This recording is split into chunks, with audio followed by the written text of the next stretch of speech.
let's say that the whole BlackRock scheme is a scam. Let's say Ms. Warren cooked up with Larry, hey, let's create this ETF. Let's go buy up all the Bitcoin. And then I'll pass a bill and we'll seize it.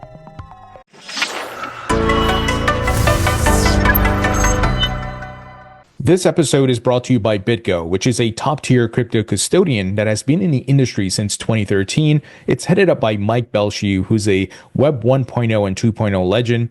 BitGo provides incredible services in addition to custody. They allow you to manage your tokens, get all types of liquidity, and much more. And some of the companies that use BitGo include Bitstamp Exchange, SWI, the token project, Pantera Capital, that's Dan Moorhead, as well as 21 Shares, which issues Bitcoin and Ethereum ETFs. Some of the great services that BitGo provides includes wallet services, which is secure, trusted, scalable wallet solutions, Prime services, which allows you to get seamless access to liquidity and capital. It also allows you to list, manage, and grow your ecosystem. And they have what's called the Go Network, which is a secure real-time global settlement. Recently, BitGo launched a retail platform that allows you to trade, stake, and of course, custody your crypto assets. And this is a great solution because it provides you with top tier crypto security, and security is, of course, a big factor in investing in crypto. And BitGo is offering an incredible incentive as they launch this platform where you can get a chance to win Bitcoin. They're giving away at least one Bitcoin every quarter. So if you sign up and have funds on the platform through the last day of each quarter, starting December 31st, 2024, you can be eligible to win some free Bitcoin here. So if you'd like to learn more about BitGo, go to bitgo.com. Link will be in the description. Welcome into the Thinking Crypto podcast. I'm your host, Tony Edward, and my guest today is Mark Yusko, who is the founder, CEO, and CIO of Morgan Creek Capital Management. Mark, great to have you on. Hey, thanks for having me back. Exciting times, and let's get started. Yeah, Mark, we talked just about a couple months ago before the election results. We were talking about 100K Bitcoin and what may happen in December as well as into 2025. 100K came last week, historic. What are your initial thoughts on that Bitcoin breaking 100,000? Yeah, it's so interesting. So we go back to the beginning of this year. We had all the excitement about the adoption or approval of the Bitcoin ETFs, and Bitcoin prices were still down in the doldrums, and sub 40,000. And recovering nicely from the 15K at the trough after the FTX debacle, but still, not really that exciting. And people were still kind of nervous. Suddenly, we get this big move right after the approval in January, February, got all the way to 74K, and it was like, oh my gosh, the halving, it's gonna be great. And then we went the other way. For a long time, from February through September, we kind of went like this. We kept making lower highs and lower lows, a very ugly, what's called a distributive pattern, where there was just a lot of selling going on, particularly in the futures market. And in January, we do this thing every year called the 10 surprises. I shamelessly stole it from Byron Wien. And we make 10 predictions about the future of different markets. And one of them is always around the crypto market. And we said that, highly likely we would see six-figure Bitcoin this year, and that fair value would trend upwards from where it was at 50K pre-halving to somewhere between 80 and 100K post-halving, depending on how many, inscriptions and transaction fees we got. And long story short, we thought it would settle somewhere between, call it 120 and 150 by the end of the year, end of the cycle. But we didn't know exactly where. And one thing I was pretty sure of is that, this would be the best Thanksgiving ever, which, other than me getting the worst karma joke ever, I got 24-hour stomach flu on Thanksgiving Day. Ooh. So everyone else is having a good time, eating the best meal of the year. and I'm laying in the hotel, trying not to be sick. Now, I made up for it the next 2 days. I had plenty of turkey, so it was fine. But it was, you go back 3 years ago, basically we were all uninvited. Bitcoiners were uninvited. It's like, yeah, just don't even come. We decided not to have Thanksgiving this year. 2 years ago, they're like, I find you can come, but you're sitting at the kids' table. Yeah. Then last year, it was like, okay, you can come, but you're over there by Uncle Ned. I'm like, I didn't even know I had an Uncle Ned. This year, it's like head of the table, two turkey legs. We love you. And I really thought, honestly, that we might get a big run. We might hit that 100K and we would run right to 120. It didn't happen. We got right to 99.8, I think, right before Thanksgiving. And then, the sellers just came in and punched it back down. And it took another week until we hit the 100K level. And then immediately the sellers were back. And look, there is a mighty sell wall at 100,000. Yeah. And it looked for a minute, when we went from 100 to 103, almost instantaneously, I thought, oh boy, there's a lot of shorts getting buried here. And they did. I think it was like $600 million worth of shorts had to cover. And but long story short, there's plenty of sellers out there. And I think what people still miss, and you and I talked about this last time, is yes, the ETFs got approved. And yes, there are people buying the ETFs and people that want to own Bitcoin through the ETF. But there are also a whole bunch of people, a whole bunch of sophisticated people who look at it and say, I can sell the future, okay, and buy the ETF, and I can capture the roll yield. So the futures price rolls down each month to the spot price, and that roll yield is capturable if you're short the future. And you don't have to be long anything against that short. You have to have a little collateral down. And so that business of that arbitrage puts a cap on upside in the short run. Mm.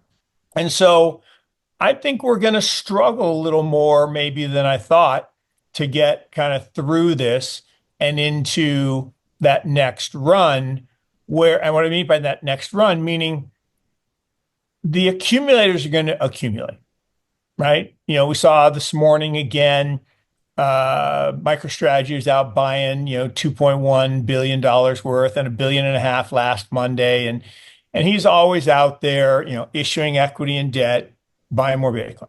And there are other companies like my little company that I'm a part of, Metaplanet, that's doing the same thing in Japan. There's probably some people doing it in other parts of the world. Now you've got companies like Mara and Riot saying, oh, well, we want to do it. And, tomorrow, I guess, Microsoft's going to vote on whether they should. Now, they're not going to issue bonds to do it, but they just have a lot of cash on the balance sheet. I guess Amazon shareholder, I'm like, is that just Michael Saylor, writing a letter? But somebody wrote a letter to Amazon saying, you should buy some. So look, as that demand continues to build up, that ability of people to arb the roll yield is going to continue to diminish because, back in February, that roll yield was really big and it compresses. It's still positive, but with the cost of financing, it's not as great a trade as it once was. So that's a long-winded way of saying I'm happy we hit the magic, 6-digit level. I think we'll continue to accrete and go higher. I think a lot of it's going to come down to, do any of these big Mag 7 companies actually buy some? That'll be a big deal, particularly in the short run. Do any other corporations around the world model, the MicroStrategy, Metaplanet kind of model and become Bitcoin banks, essentially? And then does the strategic Bitcoin reserve bill get passed in the first 100 days, Senator Lummis's bill that, look, with David Marcus as the Bitcoin and AI czar, pro-crypto guy, with Scott Bessent, who's relatively pro crypto, a Treasury Secretary, with the guy from oh shoot, the Commerce Secretary, Lutnick, Mm. with Commerce Secretary. He's relatively pro Bitcoin. So we Yeah. got a lot of support for the SBR. And look, 200,000 Bitcoin isn't all the Bitcoin in the world, but it's a meaningful number. Yeah. And it's 10 weeks of MicroStrategy. So it's not like all the money in the world, but it's meaningful. And uh, I think that could trigger some sovereign entity FOMO, because if the US does it, well, then, geez, does Japan have to do it? And then does the ECB have to do it? And then does everybody have to put it on the central bank balance sheet? Which, if you would have said that 5 years ago, Tony, people would have looked at you like you had two heads. Yeah. They said, "Oh, you're an idiot. There's no way that'll ever happen." So, Mark, with that said, are we in the early innings of hyper-Bitcoinization, which we've heard for a long time, but the stars are aligning here on political side, TradFi, and it's a global movement. And I mean, you have Vladimir Putin, whether you love or hate Putin, doesn't Yeah. matter. He was saying no one can ban Bitcoin. And then you had the Nope. Fed chair come out and say, Bitcoin's like digital gold. It doesn't compete with the US dollars. The narrative is there. 100%. And I mean, the narrative's catching up to the technology. This is what I love. The technology's been there since day one. Many people didn't really understand it, but now I think people are realizing that, okay, blockchains are a better database, right? They are a decentralized database. Okay, why is that good? Well, they're more fault tolerant, fault resistant, they're permanent, they're immutable. And so that technology is really good. Well, what's it really good for? Well, one application, Bitcoin, the Bitcoin blockchain is a better form of gold, which is money. Gold is money, right? Everything else is just credit, as JP Morgan famously quipped. And money's an asset that exists in the absence of a liability. And gold has been that for 5,000 years. But Bitcoin is as scarce as gold. So it has the primary element you need to be a store of value. But it's better than gold in that it's more portable and more divisible. So you can divide each Bitcoin into 100 million Satoshis. And so I look at that and say, all right, now that the narrative has caught up to the technology and people you can't ignore it. It's the old adage, and we've talked about this too, is from 2009 to 2015, it was pretty much first they ignore you phase. A bunch of nerds and geeks you go play with your magic internet money. Yeah, whatever. And it was a science experiment. It was, a few tens of thousands of dollars, then tens of millions of dollars. And then, oh my gosh, it was $1 billion. $1 billion. They're like, yeah, whatever.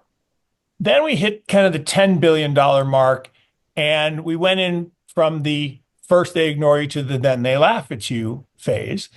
And that was kind of 2016 to 21.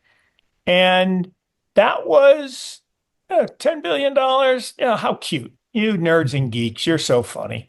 But then in 22, suddenly we got like 100 billion. It's like, whoa, now we got a freaking problem.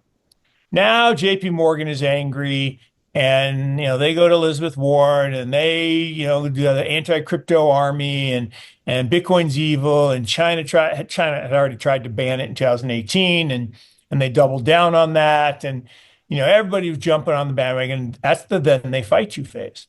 And I said, 2022 to 2027, kind of that's the then they fight you phase. But, it won't take that long. We'll win. Well, the thing is, if you're here, right, if you're watching your show, if you own Bitcoin, if you believe, we've already won. That's the cool part. But they're not going to give up the fight. And even if we win a couple skirmishes here and even win a few battles, the war's not over. And JP Morgan is going to fight, and Deutsche Bank is going to fight, and the Bank of International Settlements is going to fight. And, they're going to try saying, well, buy our CBDC instead. Don't use that Bitcoin. That's for terrorists and criminals. No, CBDCs are for terrorists and criminals, governments. So I don't think that then they fight you is over, but we're halfway through it or 60% of the way through it. And 25, 26, I think we'll make progress. And I think we'll see new highs. And I think a lot more people will believe, right? They'll kind of say, oh, wait a second. This doesn't sound as crazy as I thought. Right. And this technology actually seems pretty sound. And, it's interesting. If you go back in time, every piece of conventional wisdom gets challenged by a heretic, right? And that person is ostracized and chastised, even persecuted. And, remember the first guy who said, the world doesn't revolve around us. We revolve around the sun. And people, oh no, that's heresy. We should burn you. Like, come on, guys.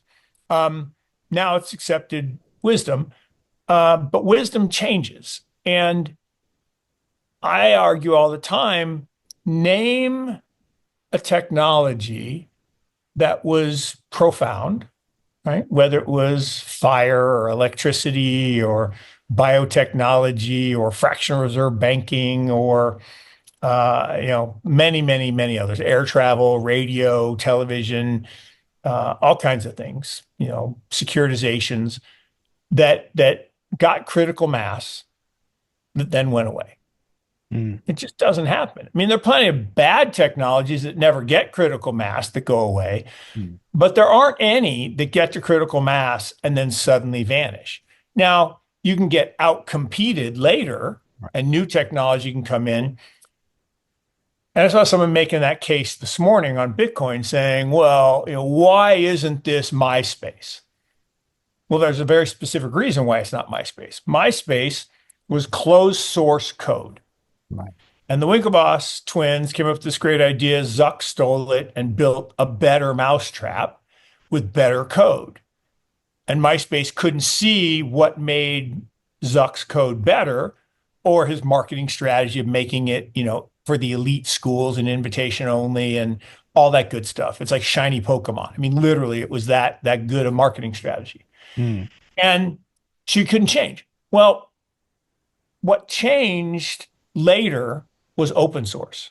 We now live in a technology world where all the new things that could make a product better than Bitcoin would be on an open source rail, which Bitcoin can then just copy paste. We saw that with SegWit and other applications where the developers can say, oh yeah, we like that. We're bringing that in. And as long as there's consensus to change, we don't have to stay the same.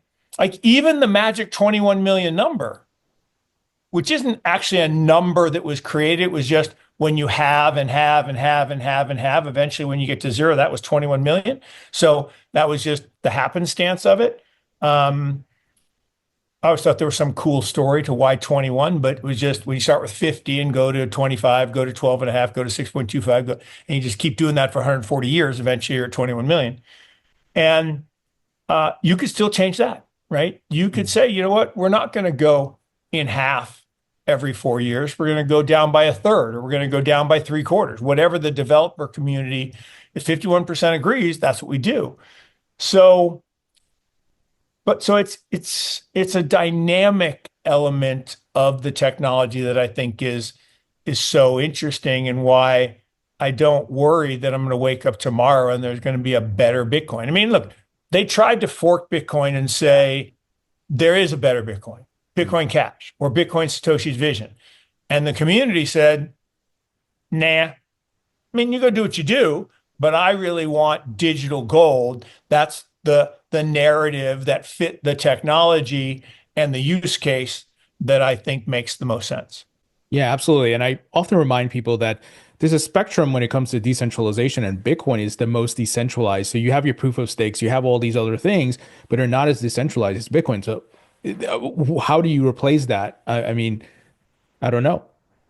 I don't think you can. And I certainly don't think you can once you get critical mass. Paul, I can't believe I'm blanking on his name. He won the Nobel Prize like 5 years ago for the law of increasing returns. And his basic premise was it's not the best technology that wins, it's the technology that gets critical mass first. And there are lots of examples of that in history. And it's that critical mass, that community effect, that building on the foundation effect that you can't displace.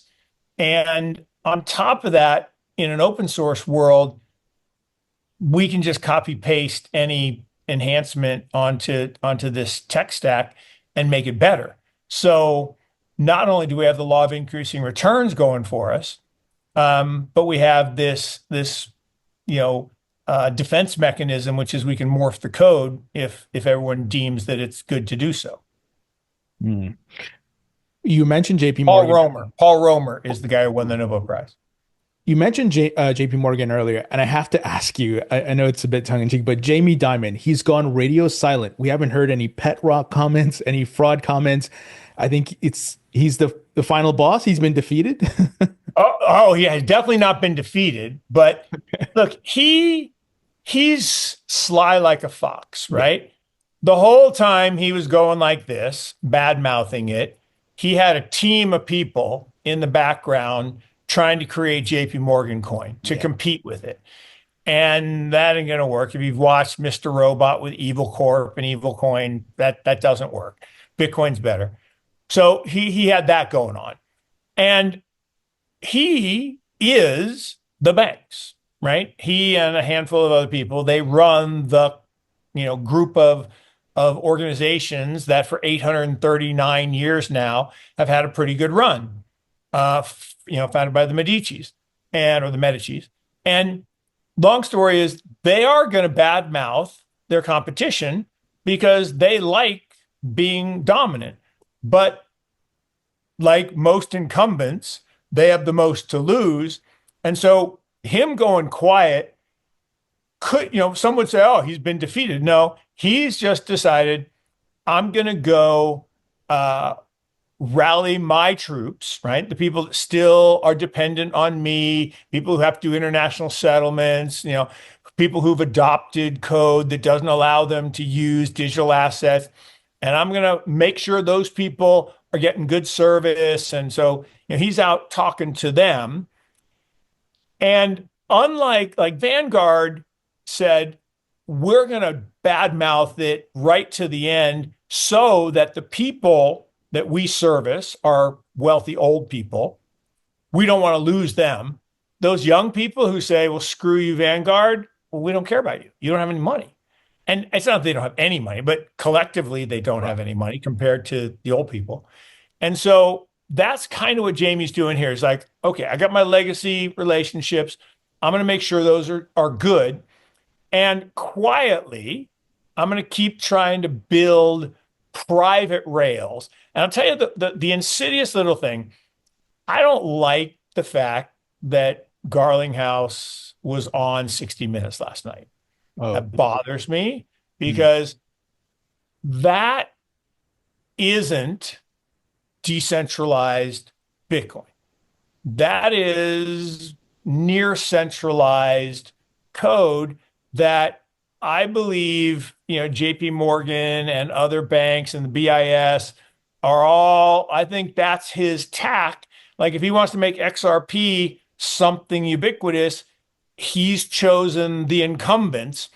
And, that's a half bridge to nowhere. That's like literally building half a bridge and thinking you'll be good. So it makes you a lot of money in the short run, and it preserves the lead of the incumbents for a little bit longer.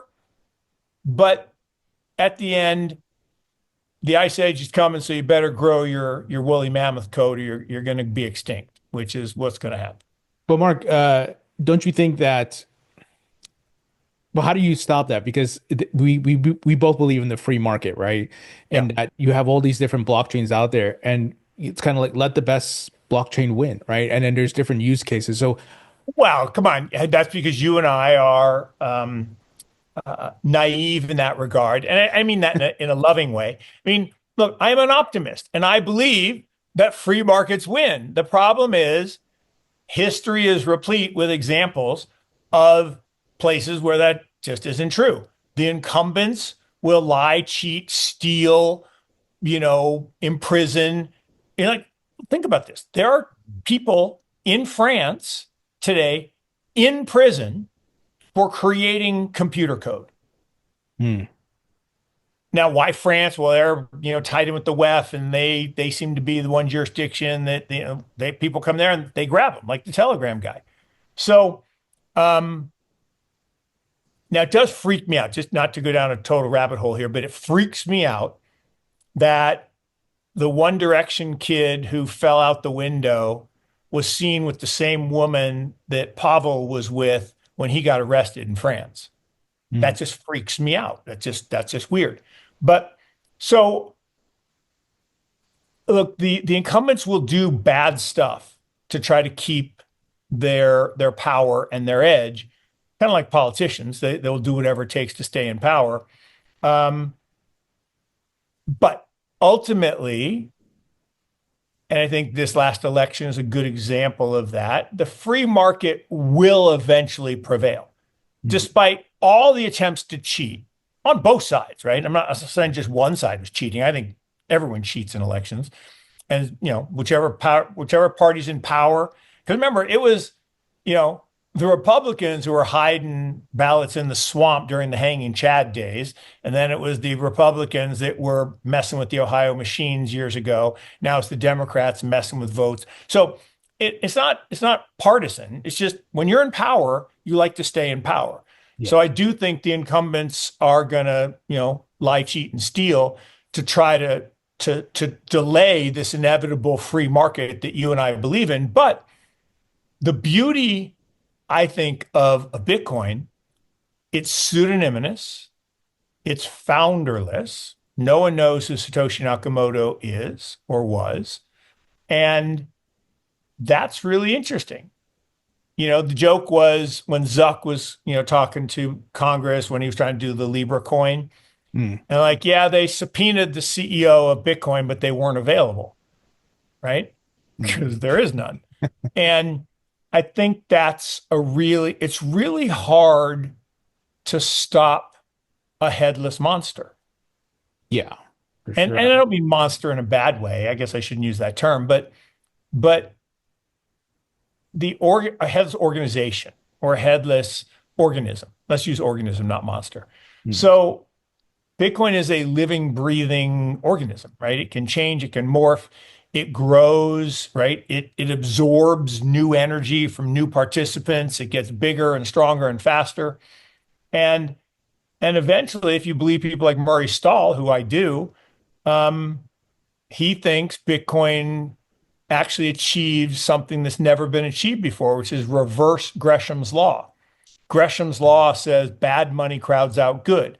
And we have lots of examples of that from Zimbabwe to Argentina to, Venezuela, where to Turkey, where the bad money eventually hyperinflates the good money away and people become destitute.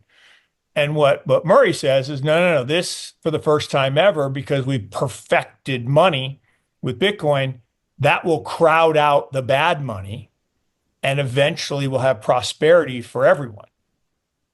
hmm, That's a mind blower. I mean, that's a mind blower. If it can actually do that, and when you listen to people like Jimmy Song talk about this, the first time I heard Jimmy say this, like, wow, if you take fiat, right? You and I, we grew up in a world of fiat, we get paid. If we take fiat, and it's a politically charged word, we're slaves. Oh, that you can't say that word. Well, no, we are, right? We're slaves to the system. that, yeah, And every day that we hold that fiat, they can take our money away, literally through inflation. Okay. Well, if we get paid in Bitcoin, like Russell Okung did, took half his money and put it in Bitcoin. They took half, they took 20% of his purchasing power away from the half that he kept in fiat, but the other went up 4x.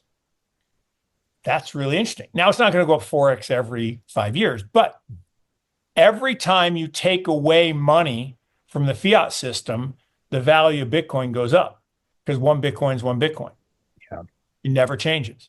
But the unit of account, dollars, yen, euros, whatever, keeps going down, which means the value of the Bitcoin in that unit of account goes up.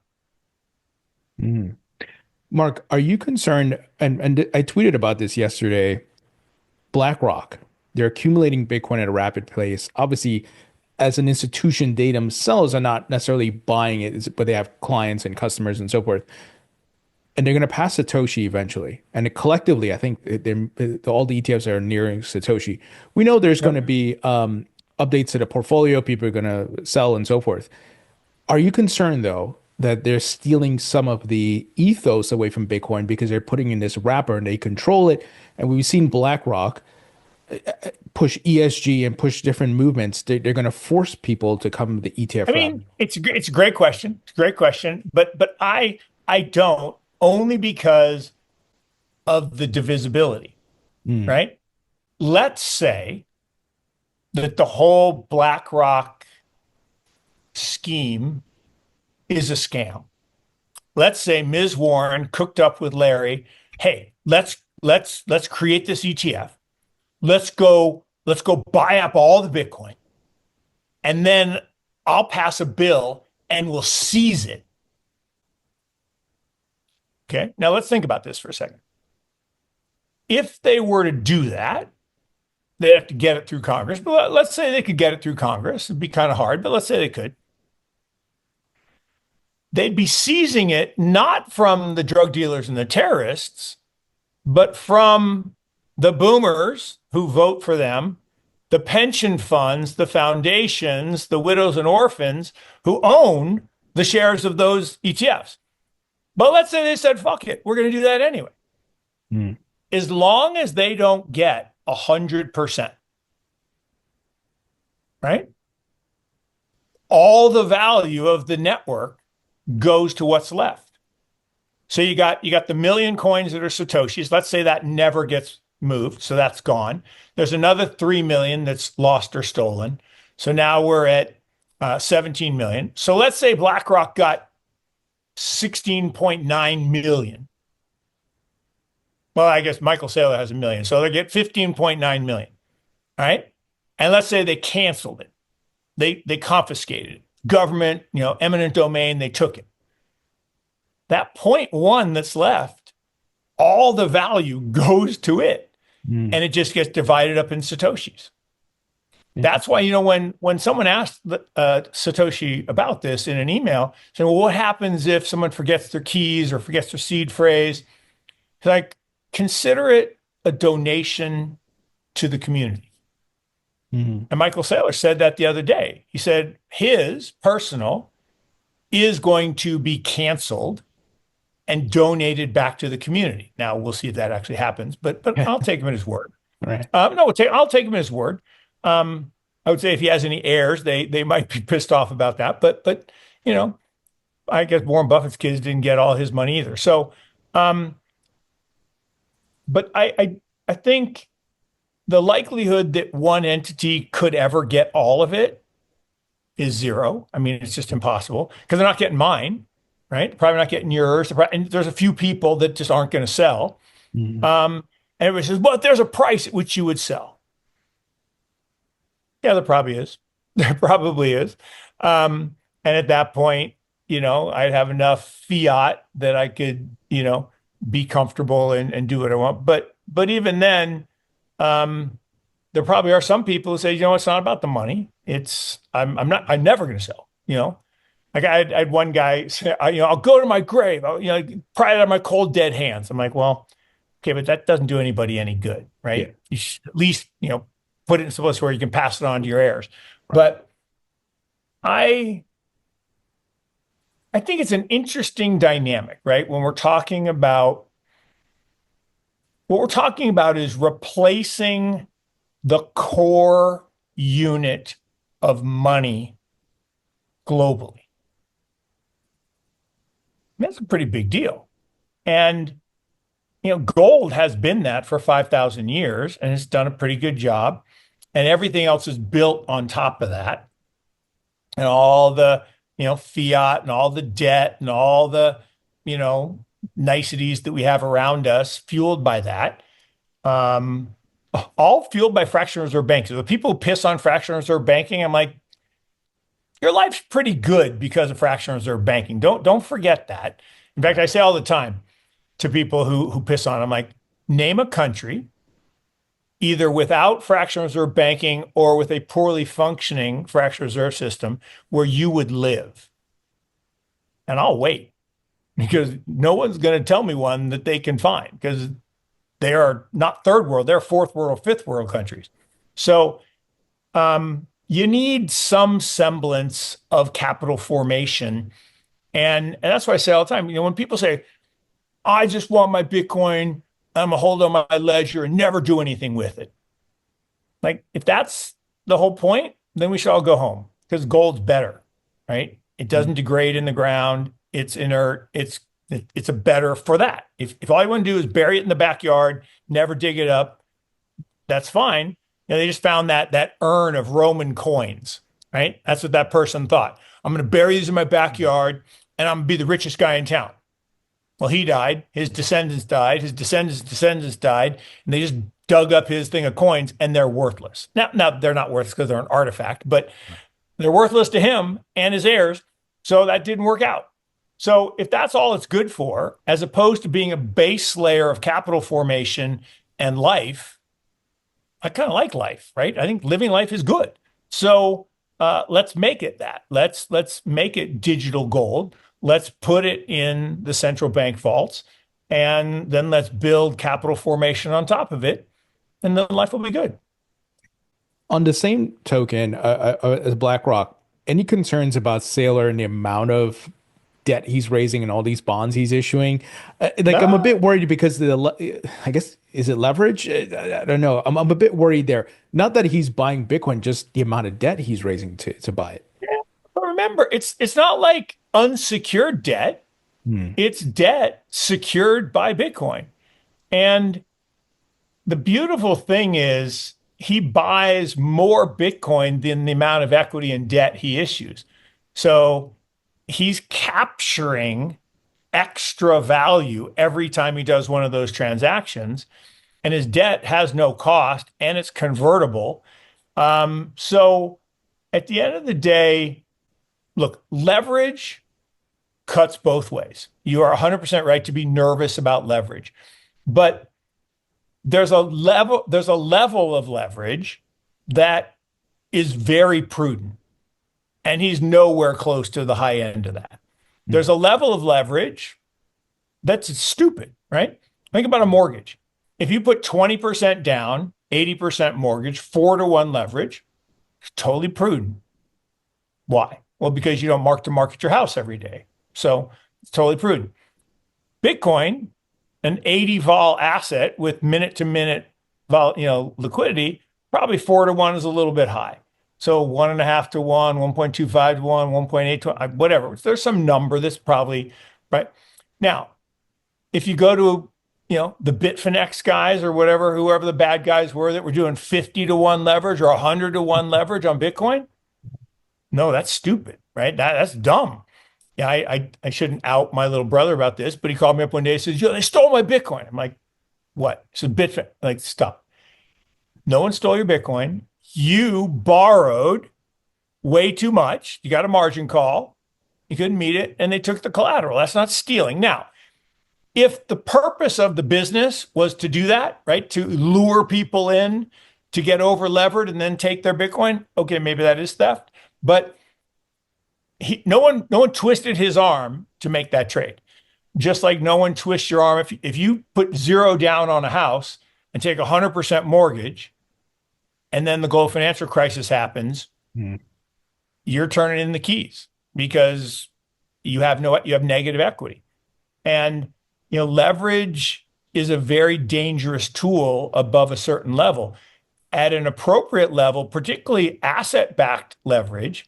If I'm levering up a company that's all based on fashion and people's taste could change, that's bad. If I'm levering up a depreciating asset, like a car, pretty bad. If I'm levering up a house that appreciates, it's actually a pretty good trade. If I'm levering up an asset that has built-in appreciation potential as the currency devalues, so I'm borrowing in the depreciating asset and I'm buying the appreciating asset. That's actually a really good trade. I mean, you don't want to do it maybe with extreme leverage, but with some leverage, yeah, I'd do that all day. Do you think that, actually, I think you answered this question earlier about the Microsoft and Amazon, they would more convert the cash they have on their reserves already to Bitcoin versus doing what Saylor is doing with strategy, MicroStrategy, right? Yeah, I mean that's so far what I've heard, but look, Bitcoin. I mean, Apple issued debt to buy back stock instead of using their cash. Well, why would they do that? Well, because their stock kept appreciating, because they kept. This is actually mad genius financial engineering, and Buffett was at the heart of this, right? So they get the tax bill passed when president the first time. And they basically say, all right, we're going to cut your corporate taxes, all you big companies like Apple, in exchange that you commit to buying back your shares. Well, why do we have to commit to that? Well, because Uncle Warren owns a bunch of your shares. So we need you to buy back the shares because you're not growing anymore. Like Apple's not growing. Their net income has been flat for a long time, but they keep shrinking their share count. So their earnings per share keeps going up. So their multiple stays high. Well, and then Warren can sell back his shares into this. Well, then they issue debt to do it, which just further leverages it. And the debt is fully backed by the cash that they have. So now, could they make that better by making that cash into Bitcoin and using that Bitcoin as collateral for debt? Sure. Could they actually issue debt and go buy Bitcoin? Sure. That's what Mara and Riot just did. But Mara and Riot have less good businesses than Apple. Let's just say it right there. It's not that they're bad businesses, but they're not as cash generative as $1,500 phones. Yeah, it's fascinating. And I'm very curious to see if this corporate FOMO happens for Bitcoin next year. Maybe it will. And, you mentioned sovereign wealth funds earlier, and maybe the signal of just the United States keeping the 200 plus Bitcoin and saying, hey, we're moving this over to the treasury is enough to start that FOMO.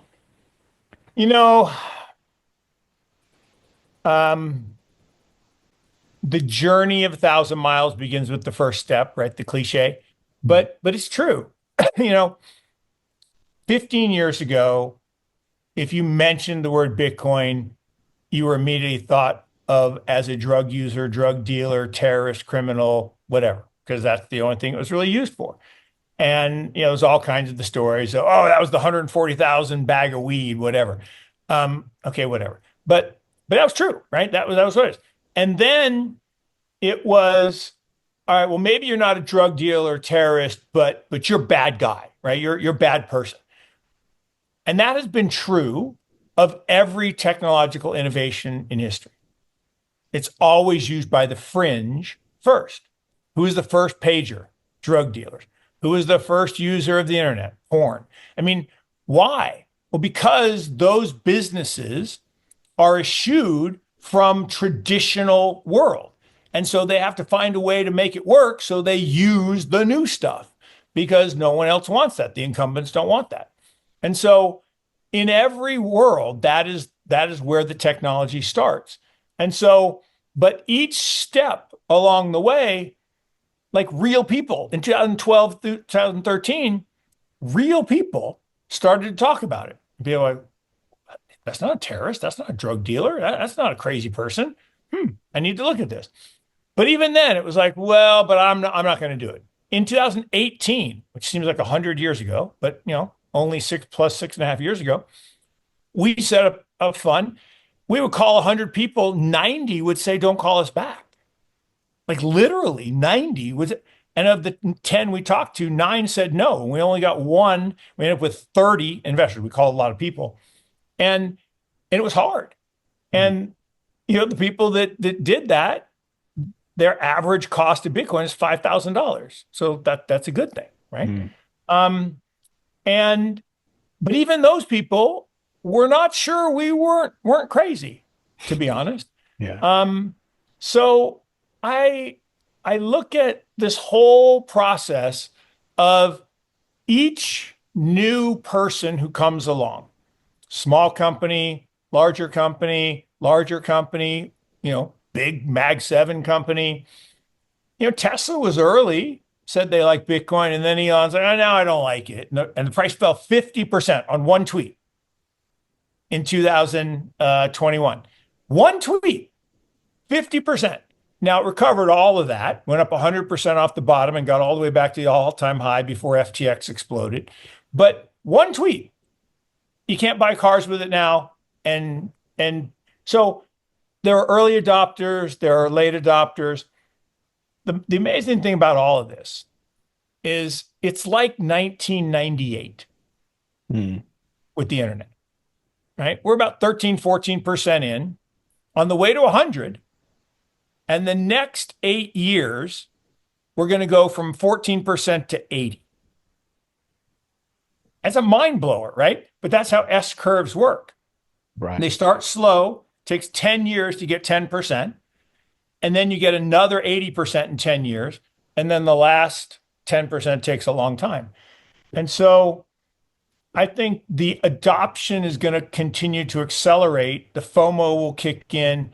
It's not just FOMO, it's just most people haven't done the work, Mm. which is amazing when you think about it. I mean, you've done the work, and I've done the work, and other people have done the work. People watching the show have done the work. But the vast majority of people, like I was at Bitcoin 2024 down in Nashville, and they had the lanyard, and it had little Bitcoins on it, and it had circles around the B like a record album, like the old LP, black disc. And I'm standing in front of this barbecue joint to get lunch, and the receptionist says, "Oh, are those beehives?" I'm like, "Wow." I mean, the conference is going on right there. There's 20,000 Bitcoiners in town. And I'm not making fun of her. I mean, she just had no reason to understand or appreciate or know what she didn't care. I mean, no one had told her about it. And this is after 15 years of it being around. Eventually, she's going to say, "Oh, yeah, I know what Bitcoin is." And after, the 10-minute conversation with me and the other 4 people, that she probably did at least know part of it. Right. There was another one. I was at an event the other day, and it was a Bitcoin event. And the bartender came over. She was talking with us, and she said, "I just don't really understand this Bitcoin thing. Can you explain it to me?" And he said, and one of the guys said, and this is great. He said, "Well, you were here a month ago when we did this monthly event, and all of us who tipped you in cash in the last month, that amount of tips is now worth less. Had we tipped you in Bitcoin, if you had a little QR code and we tipped you in Bitcoin, it would be worth more." And literally, like, her head exploded right there in front of us. I mean, it was like, oh my God, they stole my money. They, right? The evil government. And it clicked. And she's like, how do I get a QR code? And one of the guys set up a little QR code, and they set it up there. And I think she got some tips in Bitcoin. So that's a really incremental journey. But just like in 1998, the average person who heard of Google was like, what do I need the number 21 search engine for? Ask Jeeves, Alta Vista, Right. web crawler. I don't need Google. That's stupid. So, Yeah. so on that note, Mark, and I love that analogy, because when I meet people and they ask me about Bitcoin and crypto, I always point them to the Bitcoin white paper. Start there. Don't even think about making money. I want you to understand what is happening here in technology. But a lot of people, Mark, are coming in via meme coins and things that are way out there on the risk curve. And it's like gambling on the internet. And they come through sometimes altcoins, legit ones like ETH and Solana and AVAX and so forth. But a lot of them are coming through this bullshit meme coin that started last night. And I wonder if it's getting lost, the whole ethos of this. It's well, look, I mean, that's always been the case, right? Um, the word penny stock Mm, exists because of boiler rooms in the 1920s where they mm, were selling stocks, for pennies. And that's where the average person went. The average person didn't buy IBM mm, or GM. They bought penny stocks and they got ripped off and they got scammed. And in the 1860s, right, the average person didn't, buy stock in big gold mining companies. They went out to California and they bought a fake map from a scammer, and then they went out to get their gold, and they got hijacked on the way by the people waiting for them because they want to get rich quick, right? And mm. so get rich quick has always been there in the internet. Everyone bought .com this, .com that, and they went to zero. Very few people bought the companies that would become, the core of the internet because they went down so much. Companies like Microsoft or Intel or others. And so it it is natural for people to want to get rich quick, right? That's as old as right? There are a lot of like the world's oldest profession. I mean, there are a lot of things that humans are going to human, and Yeah. and we're good at certain things. We like shelter, and we like heat, and we like light, and we like food, and we like pleasure, and we like fast money and fast gambling. So that's never going to change. And there's no question if someone starts there and either has good experience or bad experience, that's going to tilt their view of real things, like you said, like other functional blockchains that do real things. Like smart contracts are a real thing. Yeah. And Bitcoin as a store of value is a real thing. And they may not get there. Now, if you started there, like I started with Bitcoin and then with Ethereum and Solana and others, and I own a little bit of some of the ordinals and runes. I skipped Doge and Shiba and that whole meme coin thing and Pepe. I don't know any of them. And my partner, Jason Williams, thinks, he's like, you're a retardio. And, because he's made a lot of money in retardio. I'm like, I just can't do it. I can't do it. In fact, true story, day before the election, we had some money in the fund that was, left over from a capital call. And we're like, all right, we can deploy it. What should we buy? And, like, well, we could buy Bitcoin, we could buy Ethereum, we could buy Solana, we could buy, Avalanche. And, I was leaning and some of the older guys were leaning to Bitcoin because it's the easiest. And we thought Trump was going to win. And so, but when the young guy says, well, if we think Trump's going to win and Elon's going to get Doge, then we should buy Doge. Like, no, we are an institutional quality fund. We cannot buy a meme coin. Well, clearly we should have bought Doge from a return perspective, because Bitcoin's up 50% and Doge is up, 300%.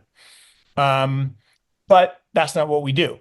Now, I do own some ordinals and runes because I like that technology of putting stuff on the Bitcoin blockchain. So like dog go to the moon, I think is interesting. But all that said, I'll liken it to in the 2000 bull market, day trading became a thing. And there were classes you could take to become a day trader. Mm, And three of the four male members of my immediate family tried to become day traders because guys are going to do what guys do, right? We think, we're so smart and we can do it. And again, I shouldn't throw my one brother under the bus, but on his first trade, he made more money than his previous year's salary, which is the worst thing that could have ever happened because he made a bad decision with a really good outcome. And that's the most dangerous thing there is because then you think you're smart. mm, And inevitably, what happened is what happened to all day traders. lost 95% of his assets to that. And that's bad, right? And but it was normal because when we make decisions as humans, there are four outcomes, right? There are good decisions with good outcomes. And that's what we all aspire to. We aspire to make good decisions and have good outcomes. There are bad decisions with bad outcomes. And those aren't that dangerous because we do it once, right? You make a bad decision, you have a bad outcome, you're like, oh, geez, I won't do that again, right? You walk in front of a car, you get hit, you survive, you won't do that again. Um, so bad decisions, bad outcomes, okay. But good decisions with bad outcomes are tough, right? But they're good learning experiences because the decision process is good. And, occasionally you're going to have a bad outcome and you aspire to good outcomes, but at least the process was good. But the worst of all is those bad decisions with good outcomes because they reinforce bad behaviors and they make you think you don't need to analyze what you're doing. Because my friend had this great sign on his office when you walk in. He's a very famous hedge fund manager. And it says, with every investment, we get richer or wiser, never both. And it's so true, right? When you make money, like when you go to Vegas and you win, you don't analyze what happened. You're just like, oh, look how smart I am. Pat yourself on the back, double down, play with house money, whatever. When you lose money, you actually stop and say, what the hell? Yeah. I got to learn. What did I do wrong or what did I do right? And that analysis makes you better. But it's those very dangerous successes, right? Seneca the Younger said, right? Failure changes for the better, success for the worst. Mm. And every time you're successful, you think it's you. And you don't take the time to learn why it happened. When you fail, you have to stop and you have to analyze and you have to get better. And that's the whole thing. So that's a long-winded way of saying meme coins aren't evil in and of themselves. Most of them will go to zero. Look at Haktua or whatever. It's entertainment. And if that's the way, like, I don't go to Vegas. I mean, I've been to Vegas. I don't have anything against Vegas. I don't have anything against gambling. I mean, it can be fun, but the house it's against you. You're going to lose. Yeah. Right. Oh no, I win all the time. No one wins all the time. Someone might win occasionally, but the house is going to win. That's the way it works. And but there's nothing wrong. I mean, I go to a movie and burn up, $20. Yeah. So how could you do that? I'm like, because I enjoy it, right? I've watched Maverick 21 times and I paid for it a bunch of times. They're like, how could you do that? I'm like, because I enjoy it. That's I'm allowed to entertain myself and pay for it. But that's all it is. It's entertainment. The other stuff, the real technology, the investing part, isn't entertainment. I mean, it may be entertaining to do it if you like it and enjoy it, but you got to separate investing from gambling. Again, nothing wrong with gambling. I don't have any problem with it morally or anything. Some religions do, but I don't have any problem with it. But separate the two. Yeah, that's great advice. And to delineate between investing and gambling, because I think a lot of people think they're investing when they hop into these meme coins, but there's actually four types of ways to participate in the market. You can be an investor, you buy things when they're below fair value, and you sell them when they're above fair value. That's what investors do. Mm-hmm. You can trade. You don't care about fair value. You just want movement, buying and selling. Really hard. Most people are bad at it, but some people are actually pretty good at it. It's about flow and emotion, and some people are good at that. They're speculating. Speculating is taking the opposite side of a hedger. A hedger sells an asset like oil or commodities or whatever, and a speculator takes the other side and buys something because number go up. Okay? And then there's gamblers. And gamblers do trading and speculating, but then they use leverage. And know what you are, And look, if you want to have a small amount of gambling money, great. Small amount of speculating money, great. A little bit of trading money, fine. But put most of your money in investments and let it work for you passively. The best thing is when you're sleeping and it's working for you. Trading's hard, right? You got to be there. You got to be engaged. Speculating a little easier. It's just a one-time shot. But gambling is super hard because the odds are against you. And the thing about trading this, I think, is so interesting and gambling, which is trading on steroids, is you are essentially saying that you have better information than the other person on the other side of the trade. Mm. Right? Because if you're buying, someone else is selling. And if you're selling, someone else is buying. What do you know that that person doesn't? Because in the world, the vast majority of people in the market are professionals. Doesn't mean there aren't non-professionals. There are. But the vast majority of the money is controlled by professionals. And professionals, in theory, have more information than you do. And it's kind of like, I look at what's happening with Palantir. Every day Palantir goes up. And every day the insiders sell more.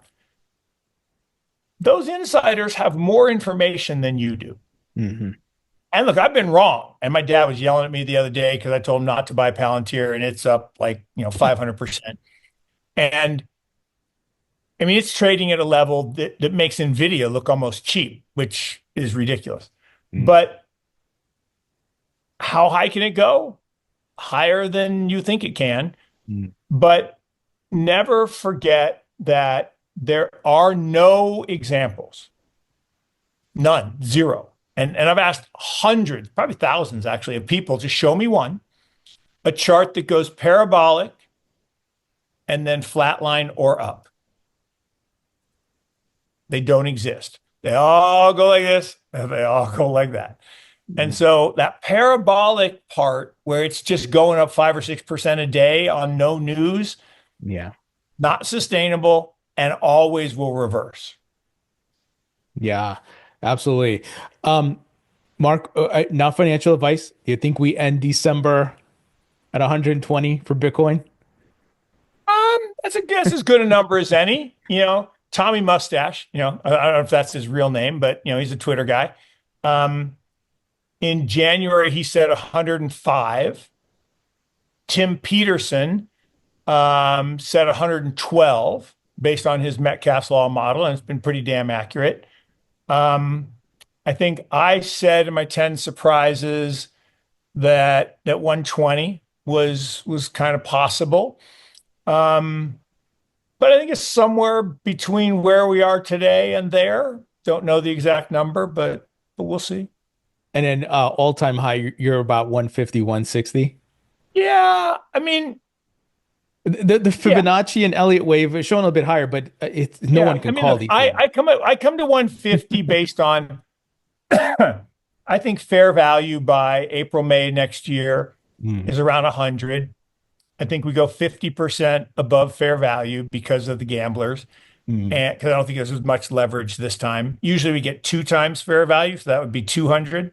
But I think we get to 150 and then we have the correction and how much below fair value do we go next time? Probably not as far as the last 2 times where we got 50% below fair value. So I don't see a retrace all the way to 50, but probably to 75-ish, something like that.